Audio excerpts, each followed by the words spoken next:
नमस्कार। हम आपके सामने बिहार दरोगा और बीपीएससी के लिए स्पेशली बिहार स्पेशल को पढ़ा रहे हैं। तो आज हम लोगों का जो क्लास होगा वो स्पेशली बिहार के जलप्रपात और बिहार के झील पर होगा। तो चलिए क्लास की शुरुआत करते हैं।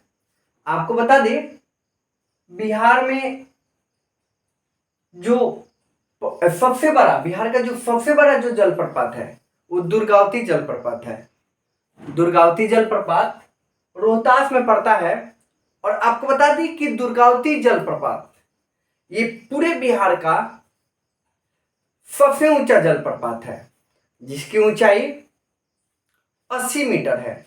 इस बात को ध्यान में रख लेना है। दूसरा है काकोलत जलप्रपात। काकोलत जो पड़ता है वह नवादा जिला में पड़ता है और यह बहुत ही प्रसिद्ध जलप्रपात है। जलप्रपात को अंग्रेजी में वाटरफॉल भी कहते हैं। इस बात को भी ध्यान में रखना है। तीसरा है करमनासा। करमनासा जलप्रपात जो है वह आपको जो पड़ता है वो पड़ता है बक्सर में। आपको बता दें कि इसी करमनासा नदी में हुमायूं एक बार कूद गया था, जिसको निजाम भिफ्ती ने बचाया था। और फिर उसी निजाम भिफ्ती को हुमायूं ने एक दिन का दिल्ली का बादशाह घोषित किया था और उसने चमड़ा का सिक्का चलाया था। चलिए आगे चलते हैं। अगला है धुआं कुंड। धुआं कुंड जो जलप्रपात है वह पड़ता है रोहतास में। ये बात बहुत इंपॉर्टेंट है। जबकि तुतला भवानी झील भी दक्षिण बिहार का बहुत ही इंपॉर्टेंट झील है। सॉरी, तुतला भवानी जो जलप्रपात है वो दक्षिण बिहार का सबसे प्रसिद्ध जलप्रपात है जो रोहतास में पड़ता है।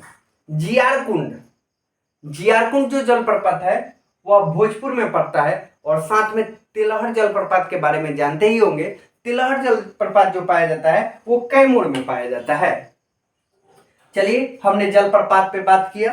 अब हम लोग बिहार के प्रमुख झीलों पर चर्चा करेंगे कि बिहार में कौन कौन से झील पाए जाते हैं। झील को अंग्रेजी में लेक्स कहा जाता है। इस बात को ध्यान में रखिएगा।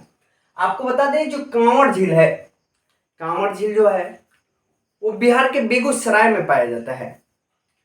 और इसका जो निर्माण हुआ है वो गंडक नदी से हुआ है, बूढ़ी गंडक नदी से हुआ है।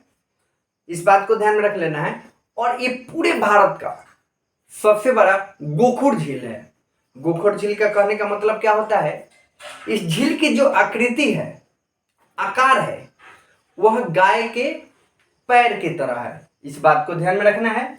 और बिहार के ये प्रमुख झीलों में शामिल है। और साथ में बता दें, कांवड़ झील को रामसर साइट में शामिल किया गया था 2020 में। इस बात को भी ध्यान में रखना है। दूसरा है गोगाबिल झील। गोगाबिल जो झील है वो कटिहार में है।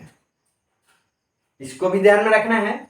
कुशेश्वर झील जो हाल ही में जो बिहार दरोगा का जो पेपर हुआ था उसमें कुशेश्वर झील के बारे में पूछा था कि कुशेश्वर झील की जो अवस्थिति है वो बिहार के किस जिला में है। तो अब ध्यान में रखिएगा, दरभंगा में है। घोड़ा कटोरा झील, अभी शायद बिहार पुलिस का एग्जाम हुआ था, उसमें पूछा गया था घोड़ा कटोरा झील जो है वह किस स्थान पर स्थित है। तो राजगीर में है। इस बात को ध्यान में रखिएगा। और राजगीर जो है वो नालंदा में पड़ता है। इस बात को भी ध्यान में रखना है।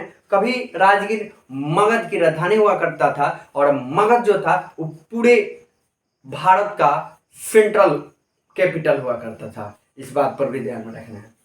चलिए, अनुपम झील जो है वो कैमूर में पड़ता है। जगतपुर झील भागलपुर में पड़ता है।